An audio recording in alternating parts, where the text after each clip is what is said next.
Алланың қазынасы шексіз ғой. Аз нәрсемен өте көп сауап табу мүмкіндігі бар бізде. Жай ғана бір ағайын туысыңа зиярат жасағыңыз, сен жай ғана барып тіріп шықтың деп ойлама сен.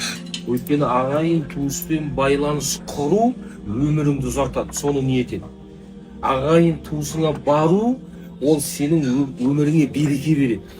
Дұғаңның қабыл болуына себепші болады ағайын туыстан байланыс үзбеу. Кімде-кім ағайын туысымен байланыс үзбей Алладан сұрайтын болса, Алла 3 жолмен қабыл етеді дейді дұғасын. Жай бір әдетте кіріп шығасың ғой, сен соны ниет етсең, жай бір әдетіңді ғибадатқа айналдырады екен ниет. Жай бір күнделікті отырасың ғой, пайғамбар осылай отырған деп отырсаңшы, жай отырыс емес ол. Уже сауапқа кетіп қалады. Көрдіңіз ба? Пайғамбар осылай жатқан деп жатырсаң, сен күнде жатып жүрсің солай негізінде. Ойламасаң сауап жоқ сенде. Ниет еттің, пайғамбар осылай салсам жатты десең, сен уже құлшылық етіп аласың. Ұйықтаған кезде мен таң намазына тұрам деме, түнгі тағажүдке тұрам деп ұйықташы. Сен тұрғандай түнімен бір хадис бар, түнімен садақа берген болып табыласың дейді. Тұра алмасаң да түнімен құлшылық еткен болып саналасың. Ниетіңе қара. Сен ойлама, сен өзіңнің тар ақылыңмен, тар сараң ойыңмен ойлама, Алланың қазынасы, мейірімі шексіз.